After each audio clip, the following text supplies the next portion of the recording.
Thank you, Connor. Good morning. Today is March 11th, 2025, approximately 10:02 a.m. This is convening of the Massachusetts Gaming Commission. I'm Jordan Maynard, serving as chair. We're holding this meeting virtually, so we will do a roll call.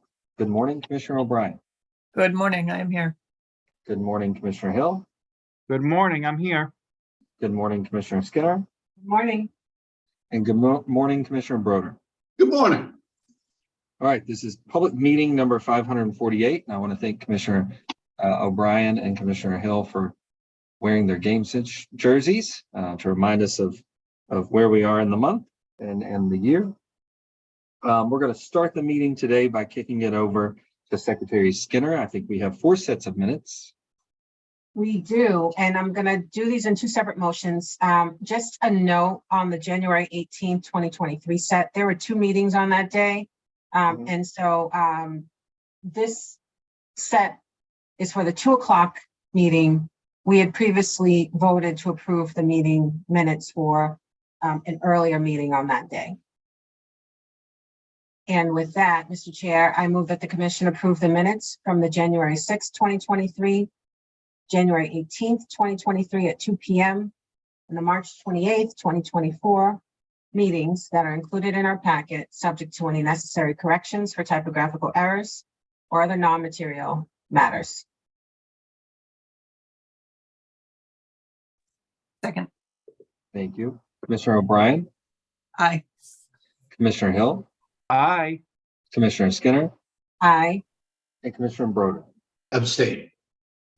So 4, 1 abstention. Secretary Skinner. I further move that the commission approve the minutes from the February 6, 2025 meetings that are included in our packet, subject to any necessary corrections for typographical errors or other non-material matters. So I just had one possible edit. I don't really recall, and I did not review the meeting. Page 36 of our packet, it says, I thanked Commissioner Hill for bringing the coin toss forward. I don't know that I thanked him so much as that I respected his ability to do so. So maybe I did thank him. And if I did, then, so be it. But I think it was more I respected his ability to do so. The spirit is definitely, even if you did technically thank him, the spirit was, you thank him for doing his duty more than what he did, right? Are we good with that? And with that comment, I would second if everyone's okay with that. Okay, thank you, Commissioner O'Brien. Duly noted, and we will make the change. I see Judy is showing up on our screen, so good to go. All right, thank you.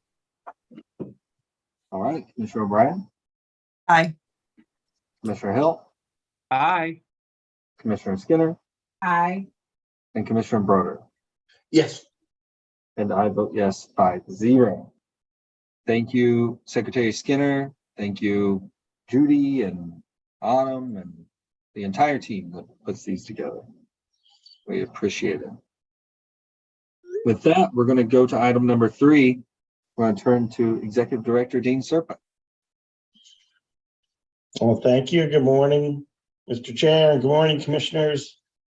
Just a few updates today, and especially since some of our commissioners are wearing the colors, I wanted to give an update that, as we know, is Problem Gambling Awareness Month. March is, and we have 2 program updates today. First off, today, actually, over at the properties, as part of Problem Gambling Screening Day, interested patrons can visit the GameSense Info Center and receive problem gambling screenings with the support of a GameSense advisor. And actually also at Encore today, the GameSense team is being joined by staff from Casa Esperanza to assist with the screening. And as most of you know, Casa Esperanza provides mental health recovery services in the greater Boston area and is one of the outpatient gambling service providers contracted with by the Department of Public Health. So as part of this, GameSense is promoting their Take a Break campaign, and individuals who complete a screening today will receive a special ceramic coffee mug, just like this one here, when they complete their screening. And I believe each of the commissioners received one of these as well. And that's a thank you to them. So a big thank you to the casino operators and the council for making that happen.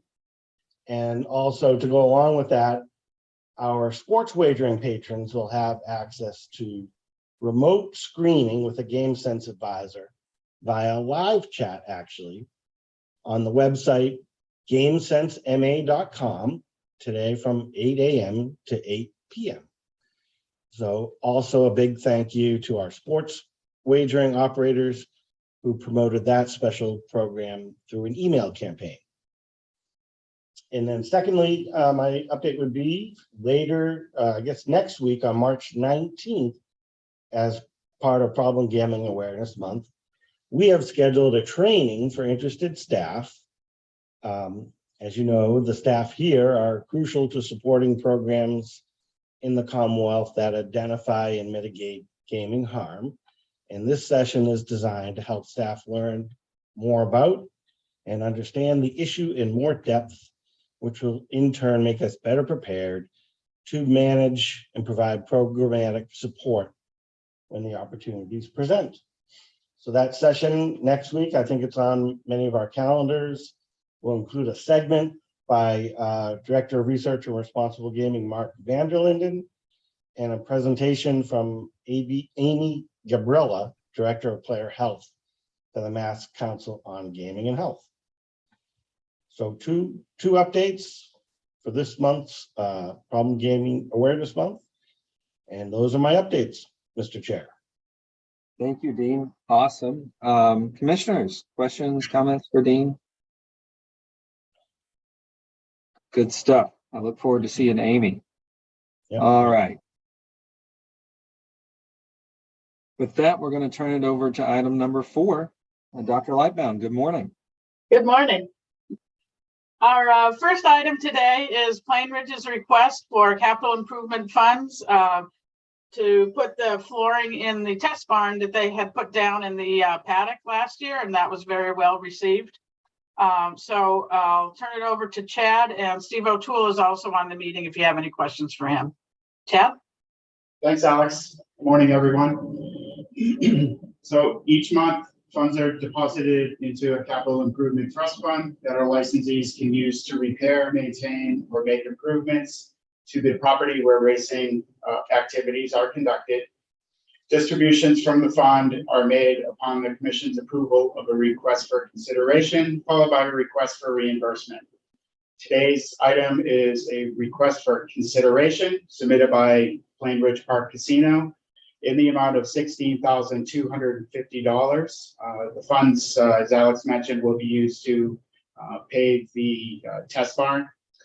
I did review the submission and supporting documents. I consider the request to be in good order and can recommend approval of the project. So I can pause there and open up to any questions if you have any. Thank you, Chad. Commissioners, questions for Chad? Commissioner Hill, any comments? The only comment I would make, and I think we have all been out there since the construction's been done, and we heard nothing but positive feedback from the new flooring that was put down in the barn. So I would think moving forward that this would be very appropriate. All right. I agree. So with that, Mr. Chairman, I do have a motion. I move that the commission approve the Harness Horse Capital Improvement Trust Fund request for an additional $16,250 in accordance with Chapter 128A, Section 5G, for funding for renovations of the test barn, and is included in the commissioner's packet and discussed here today. Second. Thank you. Commissioner O'Brien, Aye. Commissioner Hill, Aye. Commissioner Skinner, Aye. and Commissioner Broder. Yes. And I vote yes, 5-0. Thank you, Commissioner. Thank you, Steve. Thanks, Steve. Thank See you. you soon. We're getting ready for racing, so we'll see you soon. You will. We have we actually opened the track yesterday for training, so the guys are out there getting ready. So they're looking forward to it. It's been a long winter. Mr. Chairman. Commissioner Hill.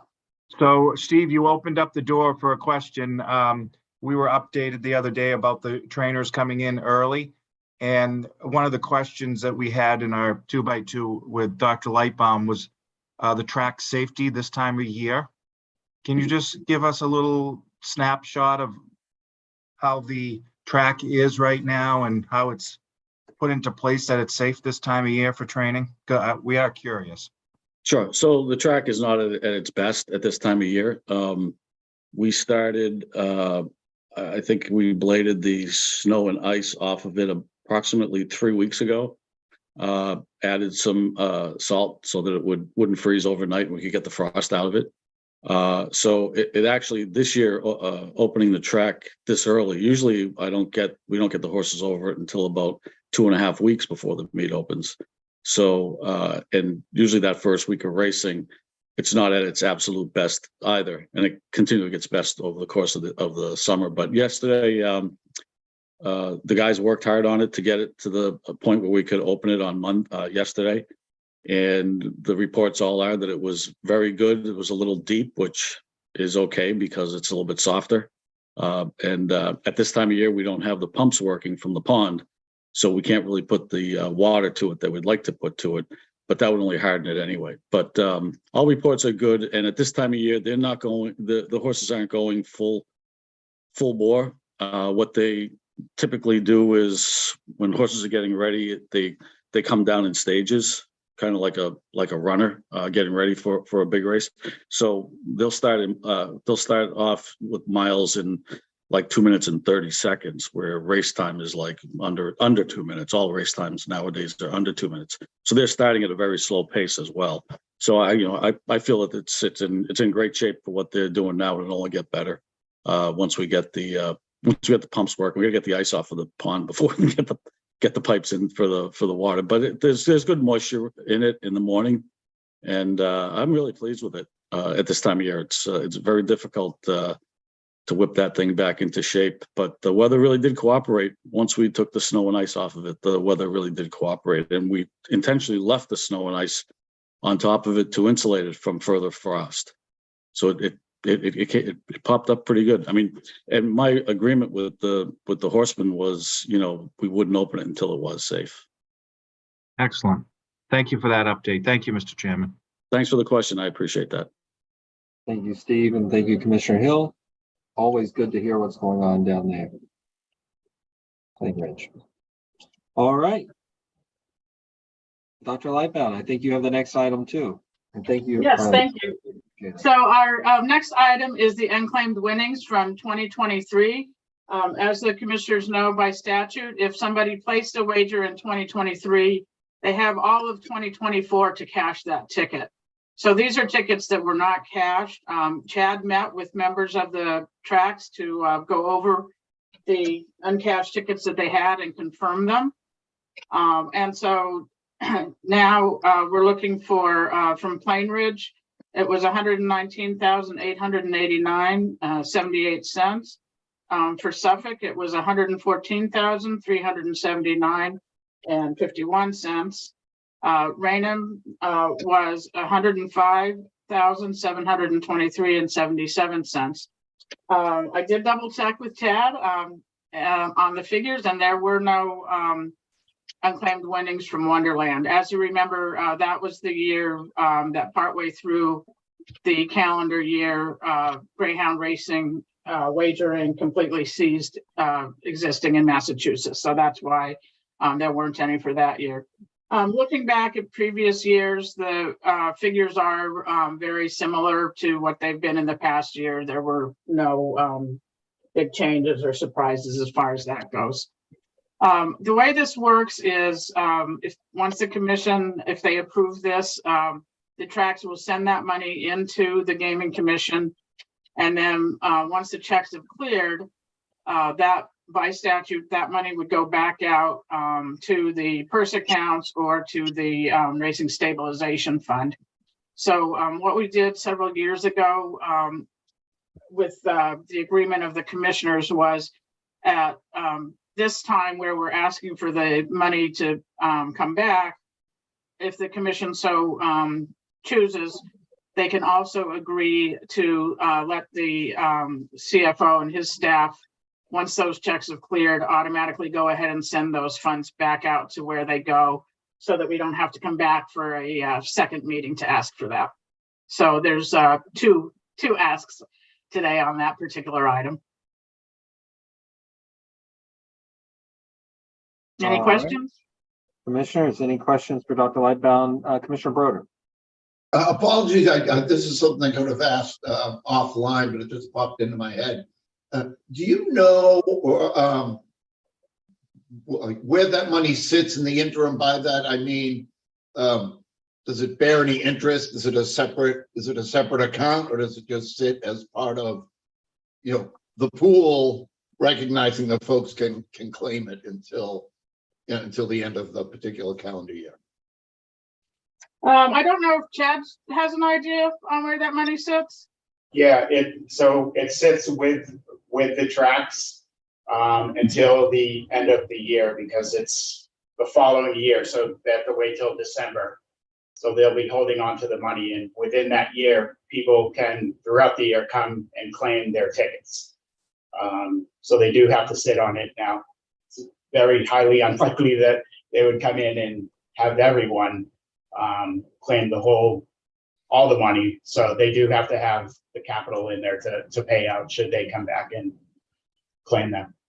And do you know if it's interest bearing at all? Or is it just sit? That I am not sure. Steve, do you know what type of account you're? Yeah, no, it's handled collectively as we transition business from day to day. It's just kept on it's recorded in the tote system and is backed up with the cash on hand with all the tracks, especially with the simulcasting. And usually the question that is asked, Commissioner Broder, is how do people not cash $119,000 or whatever the number is? And one of what simulcasting created, and obviously some people leave and put the tickets in their wallet and then forget about them, but that's a likely occurrence usually on like Kentucky Derby Day. But most of the time, what goes uncashed is refunds, and that really came to fruition through simulcasting, because we're simulcasting 5 or 6 tracks at a time, all at the same time. And someone bets on a race and does an all, for example, they do an exacta with the one and the whole field, and then just before post time there's a scratch. Well, that's a $2 refund on that ticket. And if they're talking at the bar or go outside for a smoke or whatever and come back in and don't realize that horse had been scratched and the race goes off, their number doesn't hit. They put the ticket in the trash can or whatever. That's where most of these come. Most of these outs monies come from refunds that aren't collected. And there are some that just are winnings that don't get collected as well. But we keep that cash on, that cash is basically on hand to pay if they do come in, and also just rolls through with our normal course of business of, take the cash flow, money comes in, money comes out, but it's not in any interest bearing account. I appreciate the info. Thank you. Thanks for the question. A good question. Yeah, I appreciate the painting the picture for us. Taking a drink at the bar, going out for a smoke. Sounds good at 10:20 this morning. All right, Steve. With that, any other questions? Mr. Chairman, Commissioner Hill.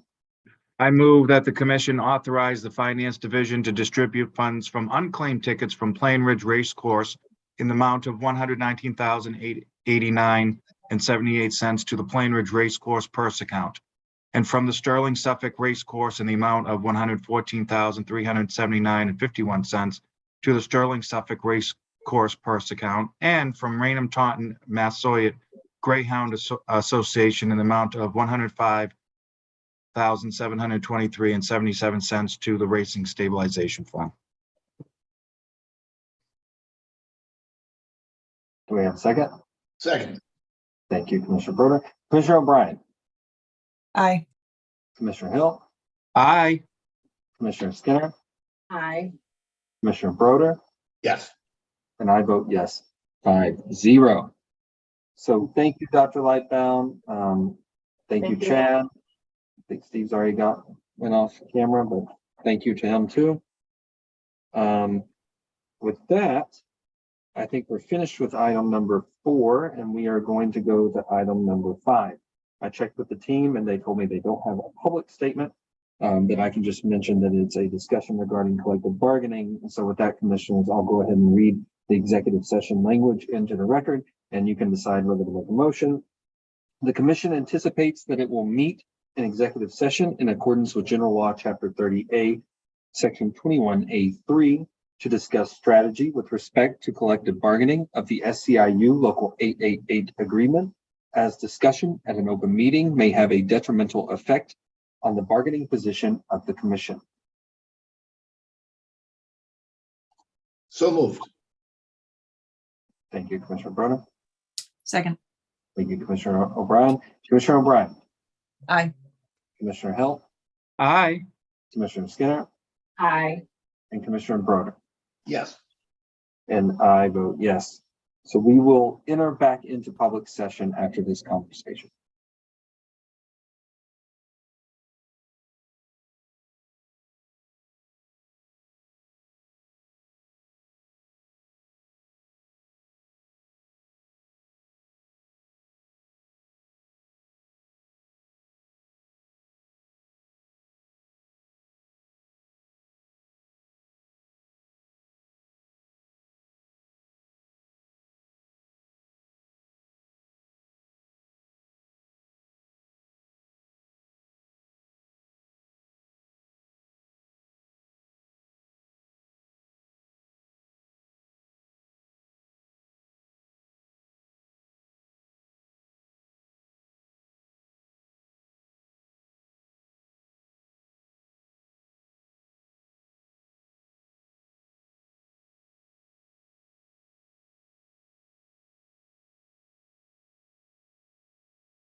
Okay.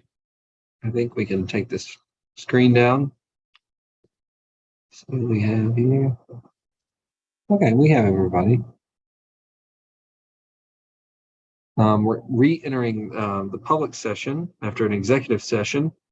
And Caitlin, you're okay with us taking B before A under 6, correct? Absolutely, thank you. All right. So we're going to go ahead and move straight on into another executive session dealing with the firearms security at the MGM Springfield. Let me read some language in. The commission anticipates that it will meet in executive session in accordance with General Law Chapter 30A, Section 21A4, General Law Chapter 30A, Section 21A7, and General Law Chapter 23K, Section 21A7, and 205 CMR 139.02 to discuss the use and deployment of security personnel, devices, or strategies with respect thereto, specifically with regard to firearms security at MGM Springfield, and to discuss the response to the Commission's internal control related directive submitted by MGM Springfield related to the same subject matter. So moved. Thank you, Commissioner Broder. Second. Thank you, Commissioner Skinner. Commissioner O'Brien. Aye. Commissioner Hill. Aye. Commissioner Skinner. Aye. Commissioner Broder. Yes. And I vote yes, 5-0. We will return to the public session after this executive session.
All right, Connor. See who's here. Oh, I think we're all here. So this is a reconvening of the Massachusetts Gaming Commission. Since we're holding this virtually, we will do a roll call. Good morning, CEO Commissioner O'Brien. Good morning. I'm here. Good morning, Commissioner Hill. He said he's here. Good morning, Commissioner Skinner. Morning. And good morning, Commissioner Broder. Good morning, I am here. All right, so we finished up an executive session that was under 6B on the agenda. We are now going to go to 6A. And for that, I'll go back to Director Monahan. Good morning. Today we have a non-compliance matter for your review, and a sports wagering non-compliance matter, I should say. And I will hand it over to Enforcement Counsel Zach Mercer to discuss that with you. Thank you, Caitlin. Good morning, Chair and Commissioners. This alleged non-compliance incident involves temporary Category 3 sports wagering.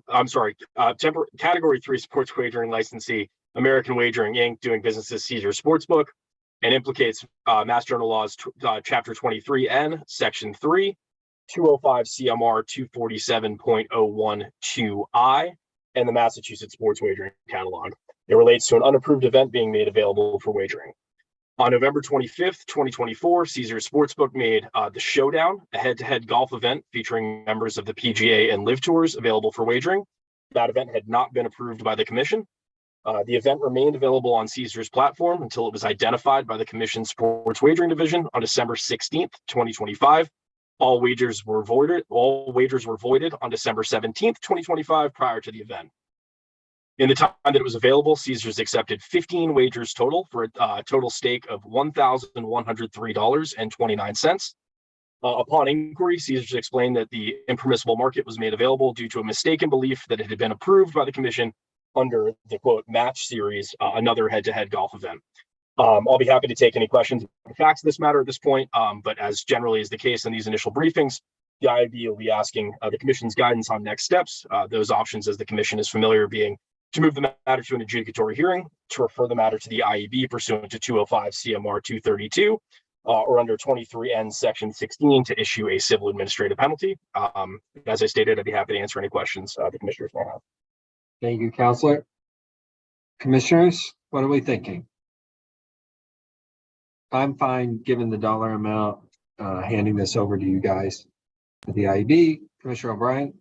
Yeah, I am too. I just have a question for you, Zach. The match series, you know off the top of your head what that encompassed? It's a similar, I believe it's a similar golf event where there's teams that are head to head. I think it involved different golfers, but it's the same kind of setup that there'll be two golfers on a team versus two golfers on another team, kind of a head-to-head showdown instead of a tournament, something in that like. So it's of the same ilk, but it is not the same, not under the same heading, basically, is the best way I can describe it. And have we updated our catalog? I know that golf has come, there's been a seismic shift, right, in terms of live golf.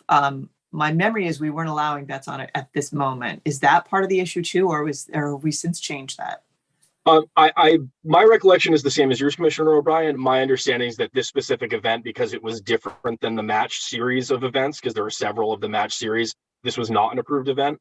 Therefore, that if operators were seeking to offer wagering on this, they would have had to bring it before the Commission separately from the match series. Okay.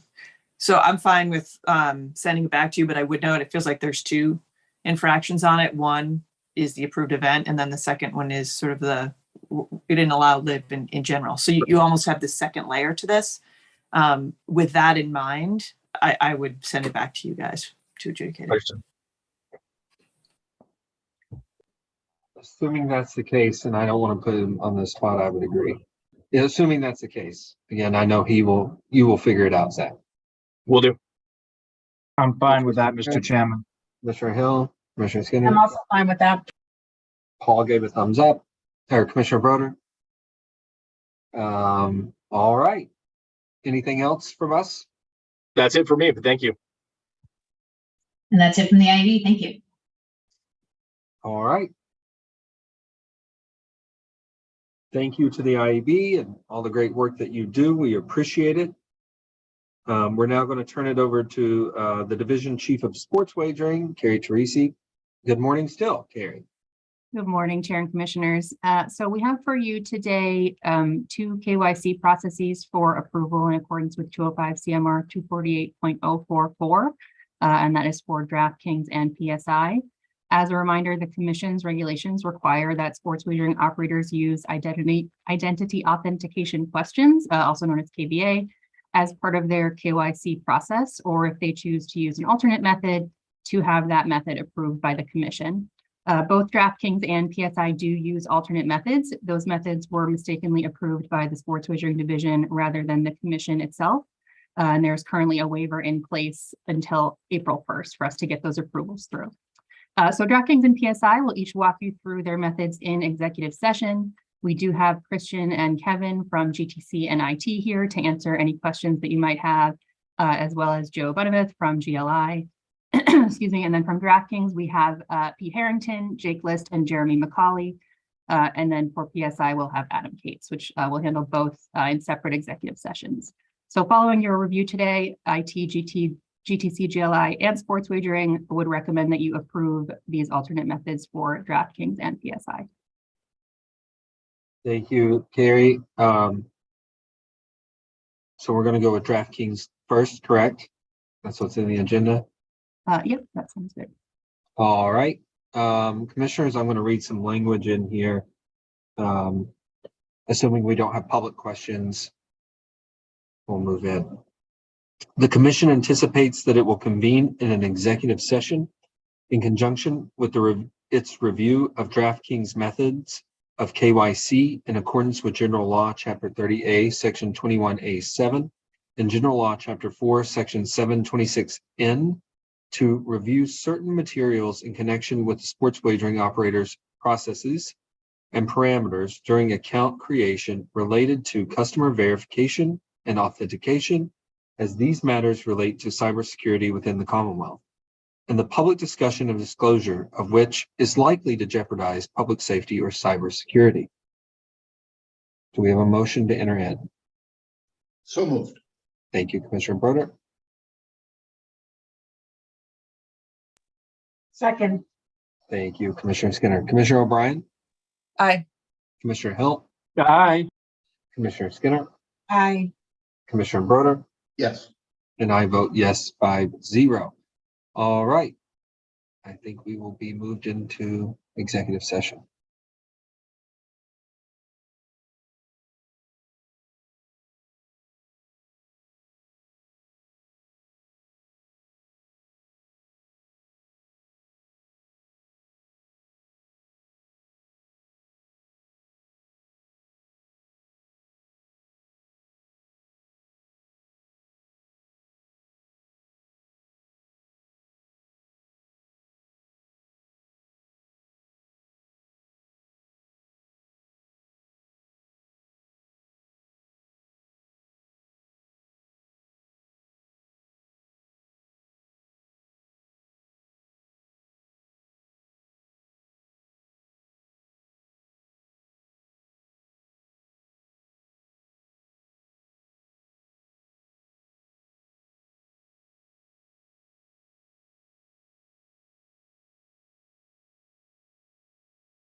We can take down the screensaver. Here. All right, so we just entered back into public session from a robust private session, and so we will have to take a vote on this matter that's marked up. Commissioners, if anyone would like to proceed.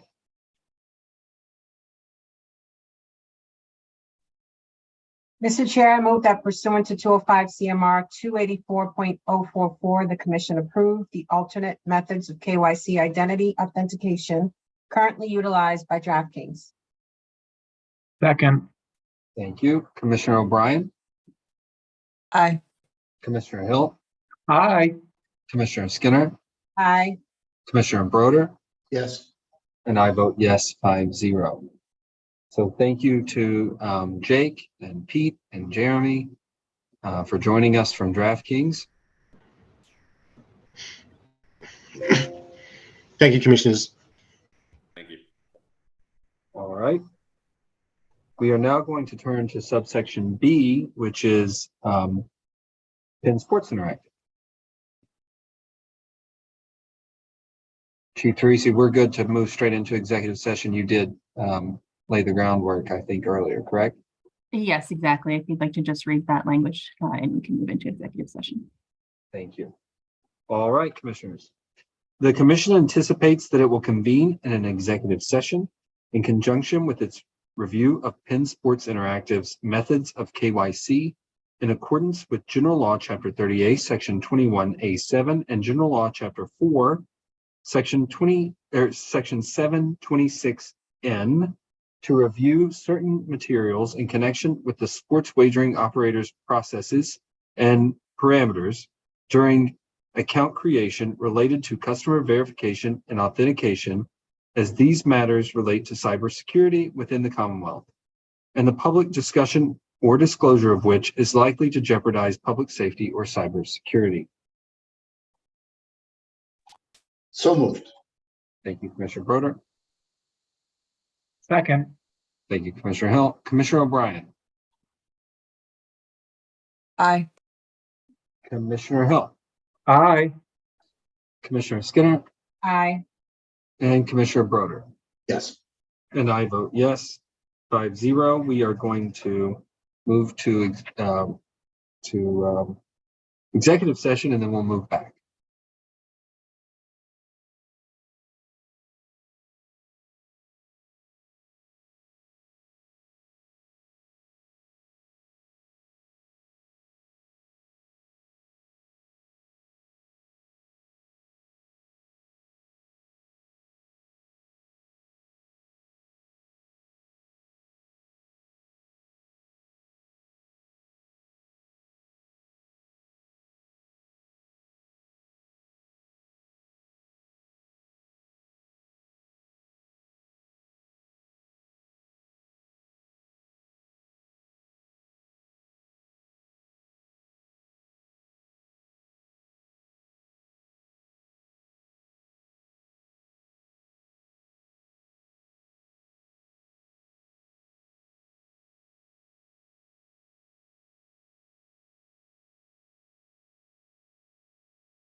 Connor, I think we can take down the screen.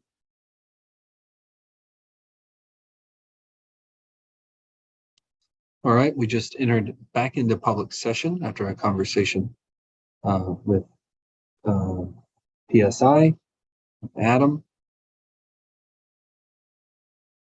We do have this marked up for a vote.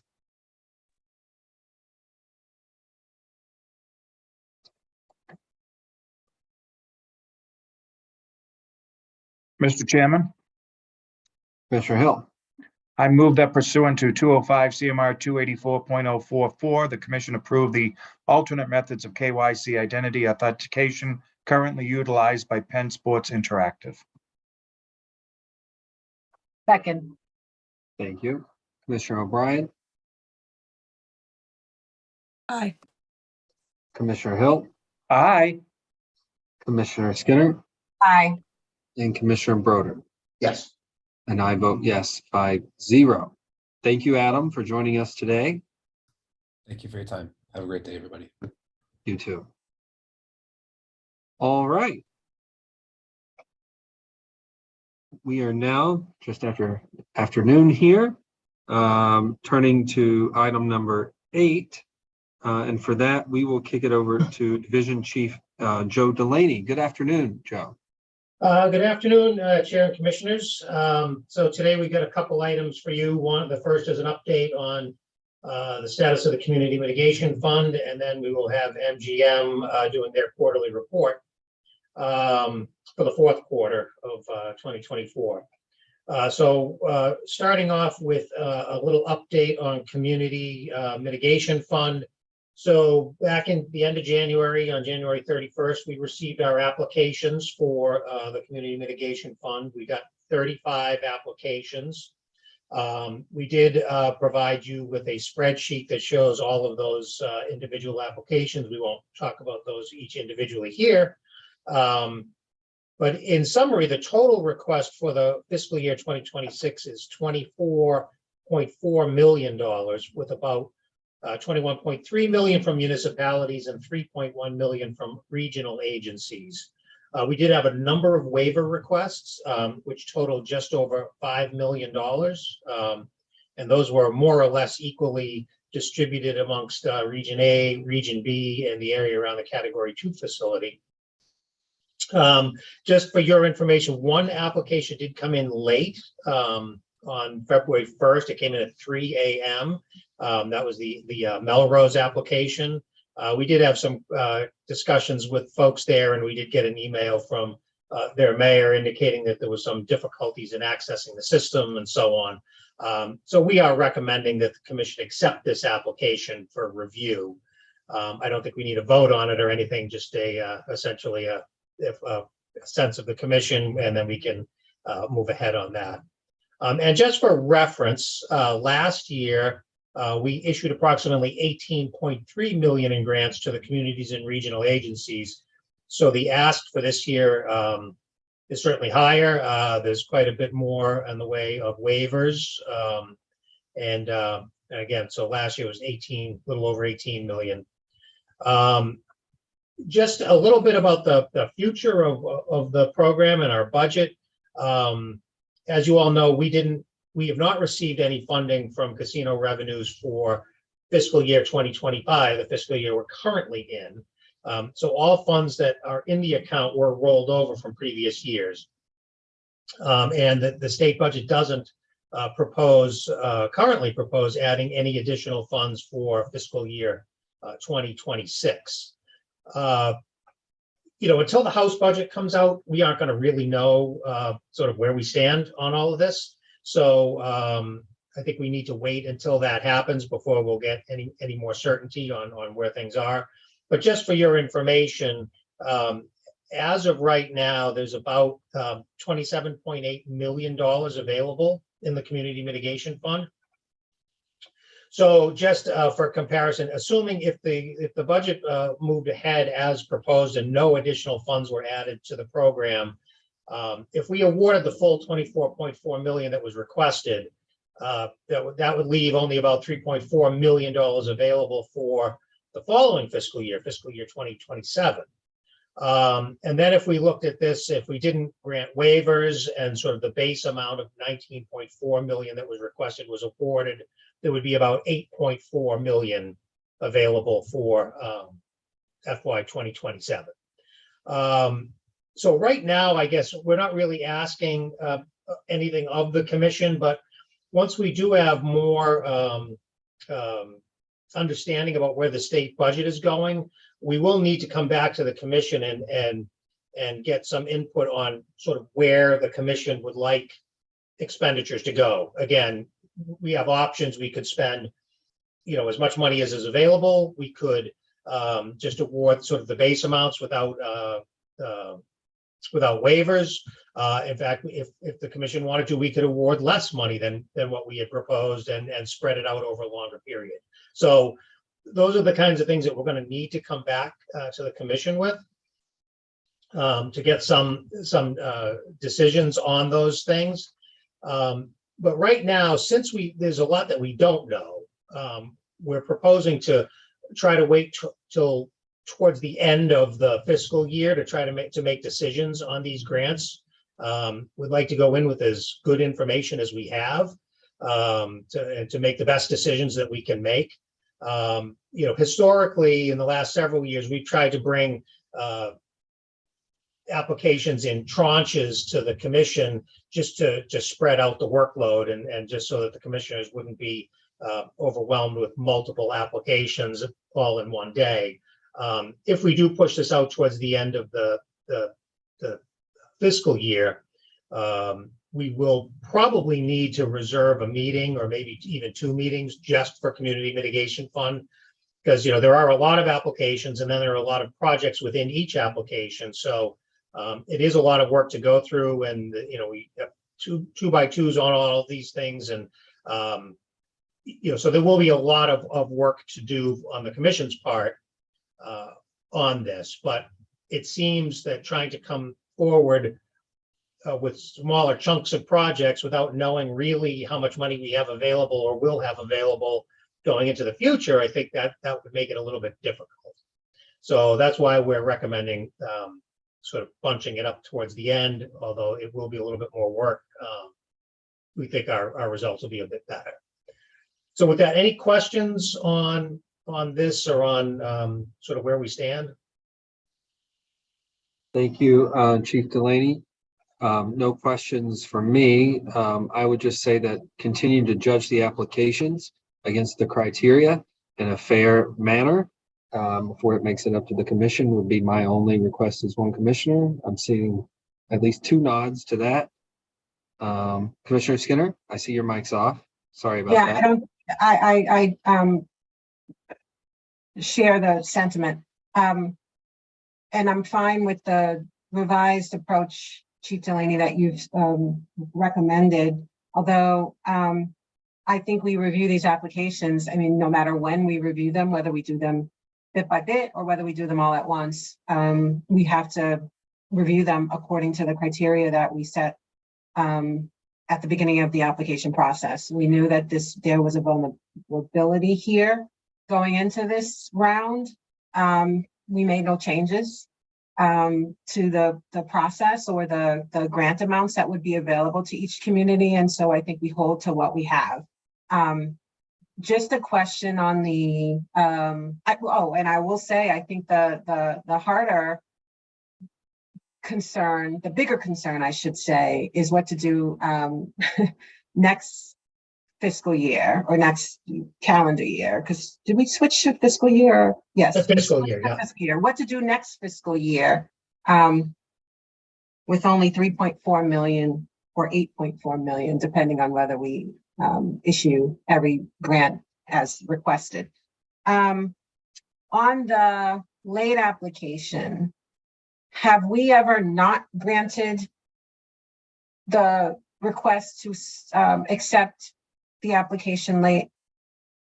And if so, what were the circumstances? I just want to make sure that we are consistent in how we're reviewing these late applications, whether we're accepting them or not. I have no issue, but I want to make sure that there's consistency. Yeah, I honestly can't recall an instance where that has happened. Okay. All right. I do know in one year we had an application that had come in for a couple of years in a row, and then the entity didn't submit an application the following year. And we reached out to them, and there was a change in personnel there, and they kind of went, "Oh, we'll just apply next year." So we never really ran into having to accept an application late. But yeah, so it seems like they certainly made an effort to get that in on time, and for whatever reasons, they were having difficulties. So I think that's why we were basically okay with that. All right, on your representation, then I'm also okay with accepting the application late.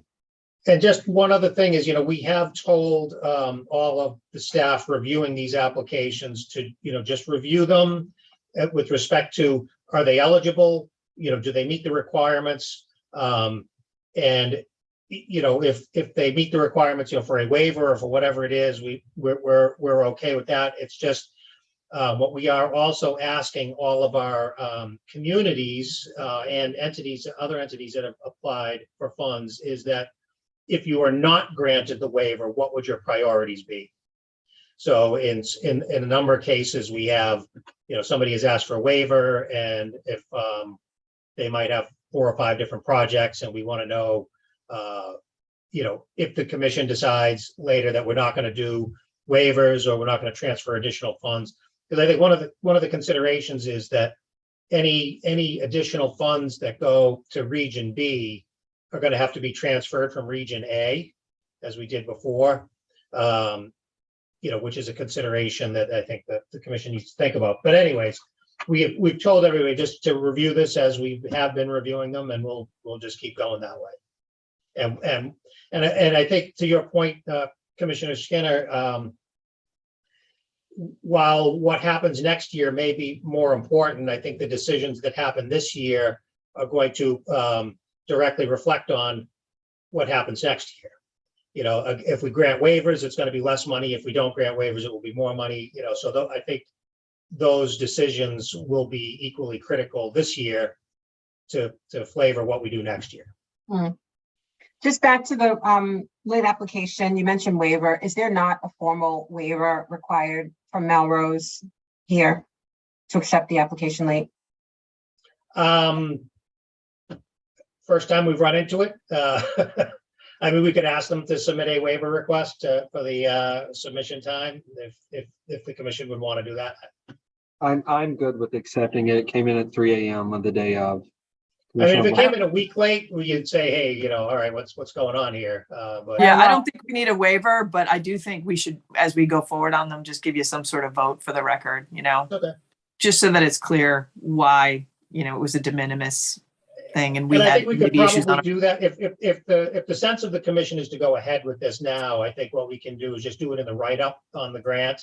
right. And when the grant is voted, that will, it will formally accept the application and then approve it. Yeah, Right. yeah. Thanks, Commissioner O'Brien. That's exactly Yep. my point, just so that we Yep. capture the rationale for granting Right. the application, Right. whether it's through the waiver process or through a formal vote.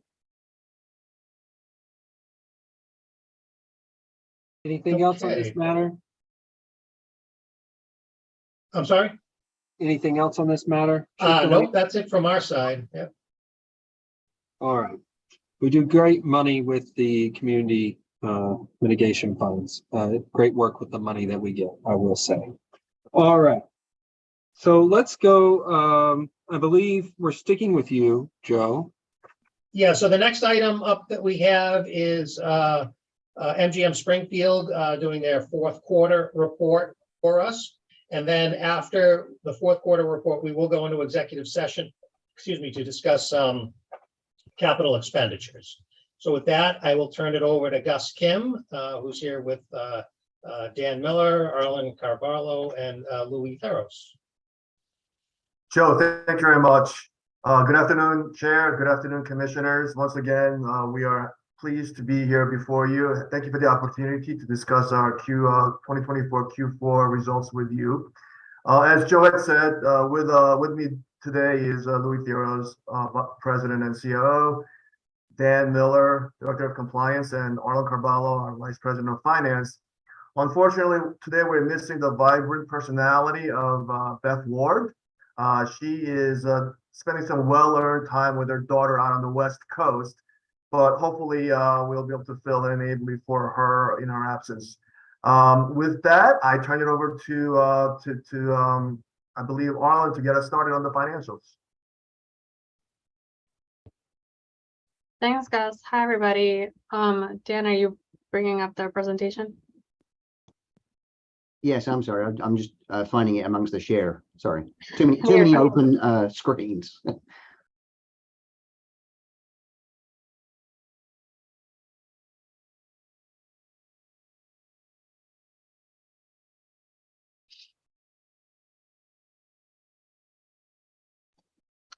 Are you seeing it? Yes. Yep. But is it the share screen or is it the bigger screen? we're seeing the presenter screen. Ah, okay. I'm sorry. Just a moment. Dan, while you're working through that, I'll just say hello to the chair and hello to the commissioners. Good to see you this afternoon and to discuss our fourth quarter. And just want to thank the commissioner and all of its employees for the work we've done over the last year together. And we have some hopefully good stuff to tell you today, and look forward to hearing from my team and presenting it to everybody. So good to see everybody. Always good to see you, Louis. Thanks, Jordan. I changed it over. Did that work, Arlen? It's fine. It's good now. Okay. All right. All right. All right. Thanks, Louis. All right, we'll go ahead and get started with our fourth quarter gaming revenues. We generated 68 million in revenue and $17 million in taxes for the fourth quarter. Looking forward for the full year, our total gaming revenues were 272 million, generating $68 million in taxes. If we look at sports wagering, the sportsbook had $825 in taxes, but BetMGM generated 2.6 million in taxes for the fourth quarter. Lottery. So for the fourth quarter, we had 462,000 in lottery sales, which represented a 29% increase year over year. And for the full year, we had 1.6 million in lottery sales, representing a 10% growth year over year. If we move forward to our diversity spend, our total diversity spend for the fourth quarter was 1.7 million, and it represented 25% of our biddable spend. This is the highest diversity percentage we've had. A couple of events that the team attended or participated in the fourth quarter was the Keolis Community Service Annual Diversity and Procurement Fair that happened in November, as well as the quarterly GNEMSDC industry meeting as well. And then not highlighted in today's report, but next time we speak, tomorrow we're actually hosting our first ever MGM vendor advisory meeting and showcase. We have been planning this in partnership with MGC staff, but NISWA specifically.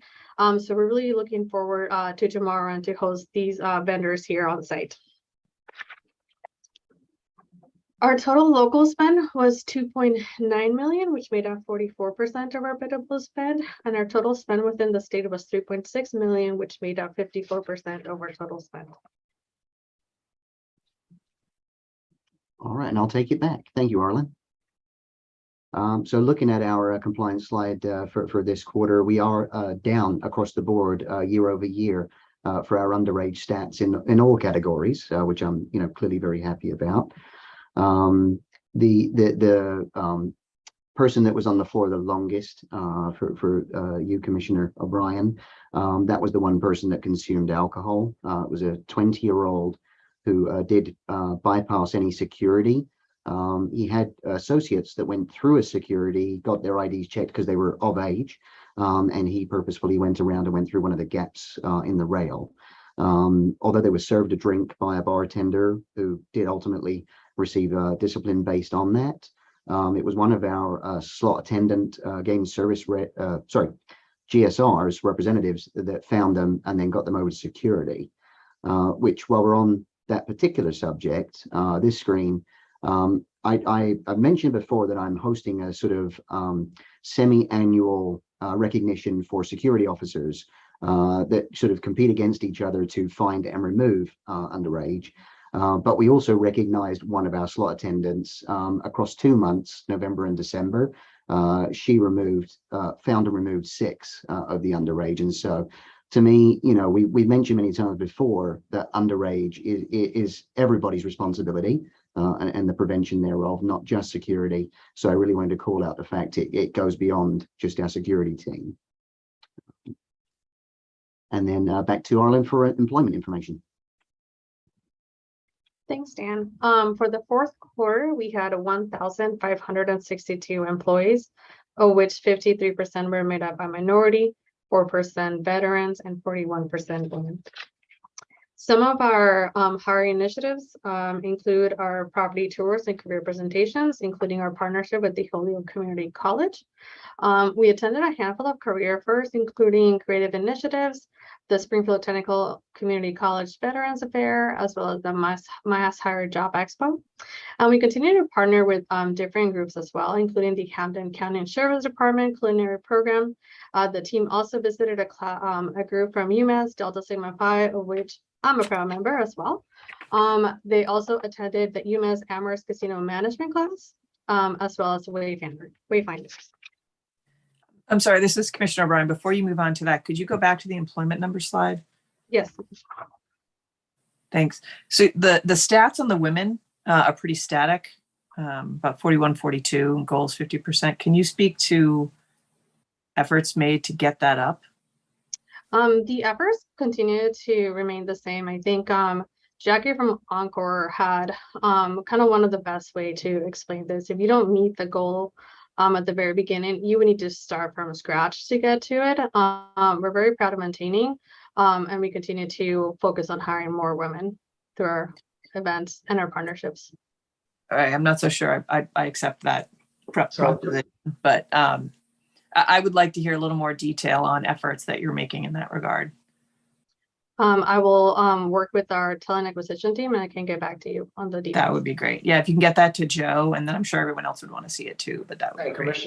Commissioner O'Brien, I've asked this as well, and we really did a deep dive into Western Mass. The participation of women in Western Mass is right at 42% in the workforce. So it seems like we're all stealing from each other for that same 42%. Not to say that we can't do better, but know that that is top of mind for our team in our outreach. But sometimes it feels like we're just kind of circularly stealing the same employees from one employer to another who try to do the same thing. But yes, we'll get back to you with the information of what we've done specifically. Yeah, and I'm wondering if, maybe sort of areas of employment that are non-traditional to women. I know security is sometimes, has a dearth of women in it, et cetera. So maybe looking at the areas of recruitment as well. That I can tell you, our security team has actually had several more women join the team over the last several months. Just Great. Anecdotally walking through the floor, I see them working podiums and working floor. Great, thanks. And I'll throw in as a last thing. I know it's only one body, but our locksmith that was formerly a woman is also a new one as a woman as well. So we went from one woman to another woman. We didn't lose that body in transition. So. And the director of security who just joined us in the fourth quarter is also a female that we brought up from our regional security team in National Harbor, who was our regional trainer of dogs and worked with our dogs. She's now our director of security on our property. All right. Now, I do beg the commission's pardon because now you have to act like I'm Beth Ward, and the word that she likes to use is excited. I am excited, but I just don't know if I can convey it as well as she can to go over all of our special events, our community outreach, our volunteering, and then round us out with our entertainment. So bear with me. Q4, like other quarters, was really good for us. I think you'll notice a theme with it being the cold months of the year. We really lent in heavy with things like donations for the homeless, food banks, food insecurity. So you can see, some of the titles here, Loaves and Fishes, Friends of the Homeless, really trying to make sure that we give back to the local community and that, either A, no one goes hungry this winter and no one goes without shelter. Overall, if we actually received an award for our giving capabilities from the local chamber. And for our next slide, what's becoming an annual tradition of ours now is the Mayflower Marathon. And each year we've gradually increased both the donations of physical food and goods, as well as money. And I'm glad to say again, this year we broke all previous years' records. We averaged between the two about $235,000 worth of money and food donations, which we're told is about 6 months worth of food and food insecurity here in Western Massachusetts. So, that really helps see through. The Toys for Tots this year was even bigger in that we filled an entire 72-seater bus with Toys for Tots this year. We've always had a donation box that is like a gingerbread house. Our facilities team created that for us. That's in our main entryway. But this year, with the help of the Marines themselves, they showed up in their uniforms and they helped load the bus. That was a big event. And then moving on from there, what I actually wanted to call out as part of our special events, other years Beth has mentioned that we host the annual Bright Nights Ball here at MGM Springfield. The local charity, Spirit of Springfield, they start off their giving season, as it were, with this charity gala. This year, it took a twist because you may or may not know that we actually suffered a vent fire that led from our Chandler Steakhouse up to the roof of our hotel. Which of course could have really spelled disaster from the get-go.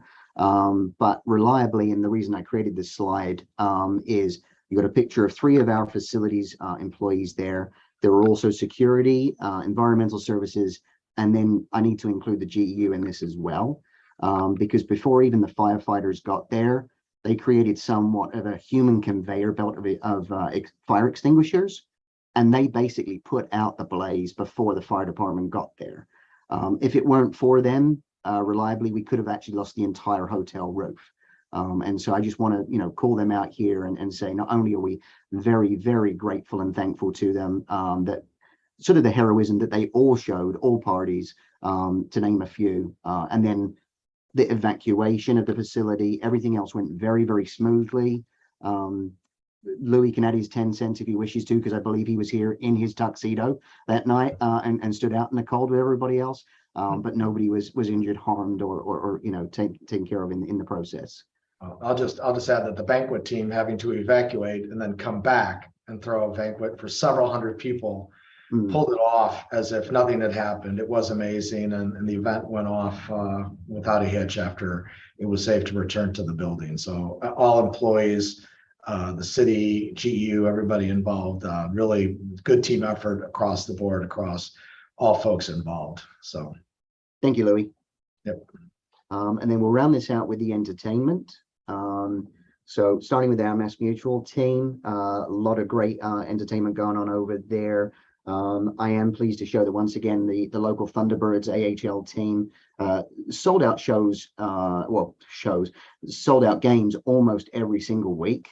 You can tell I'm not a sportsman, clearly, but they're just doing a fantastic job over there, pulling in the crowds, and the synergy between the two facilities, MGM Springfield proper and that facility, is just growing and growing. And they have their convention business over there as well, and their annual festival of trees that is all arranged around the Boys and Girls Clubs of Springfield. Then we look at greater actual entertainment. We have just experienced the Disney on Ice. Upcoming, you've got the Paw Patrol, and just this weekend for a return gig, we have Kevin Hart, obviously spinning his comedy jokes left, right, and center. So it should be a good outcome across the board.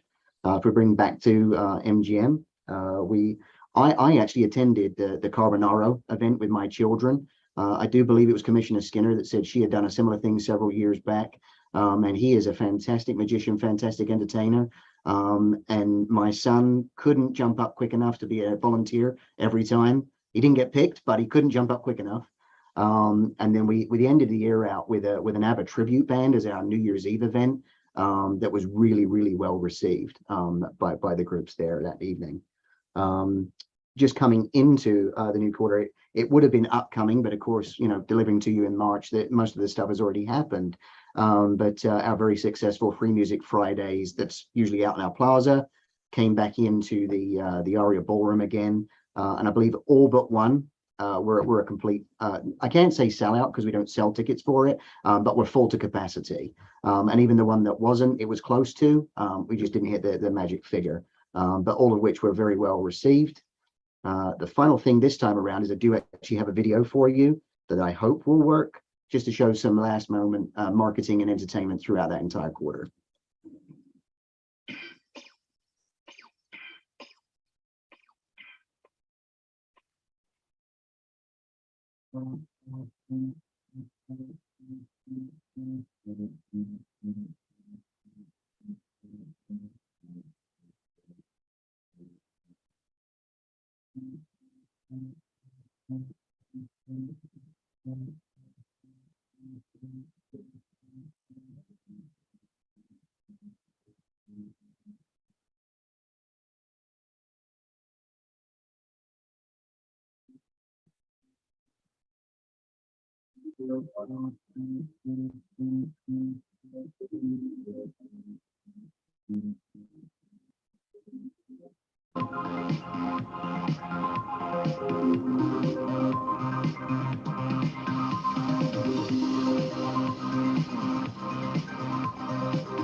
And that is our presentation. Thank you.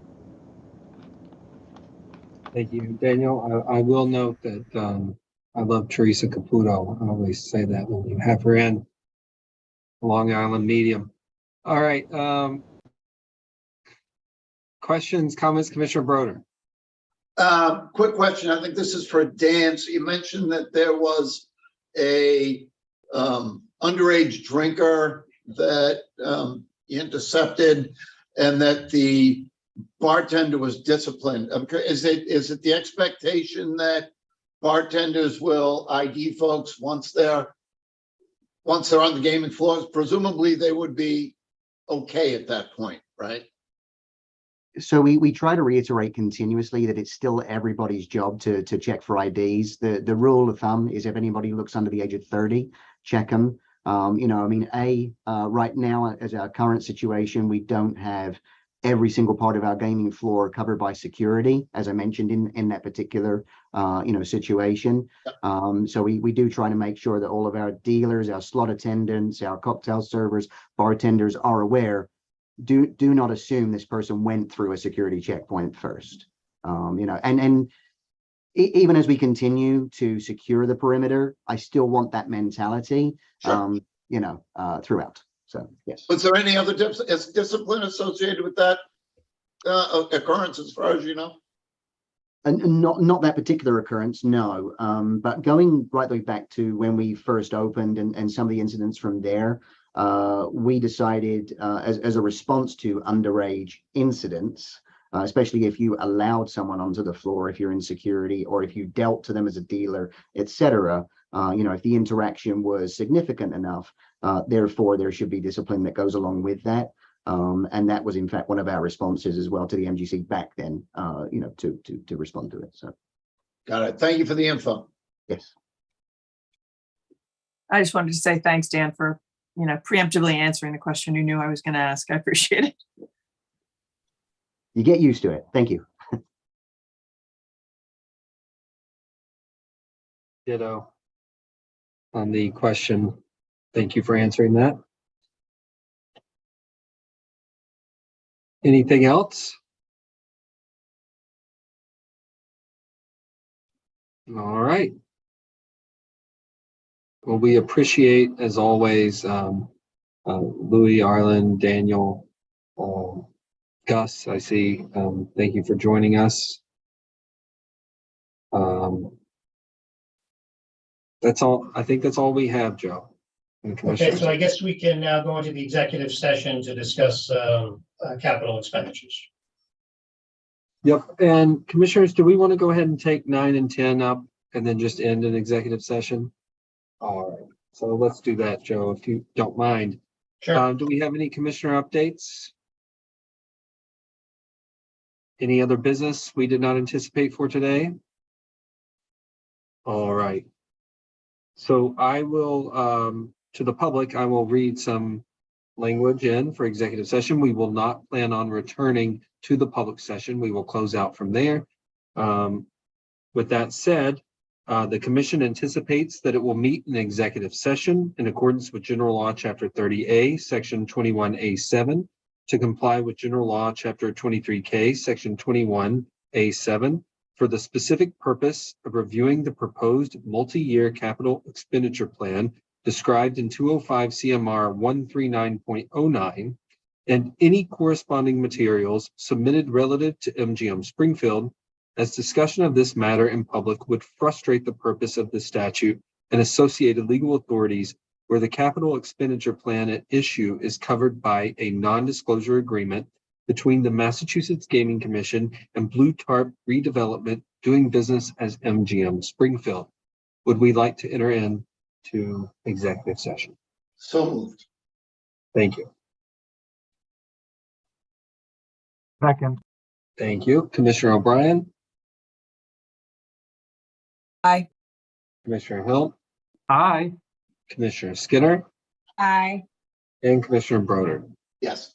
And I vote yes, 5-0. Everyone enjoy the rest of your Tuesday, and thank you again for accommodating me as I'm speaking at a conference this week.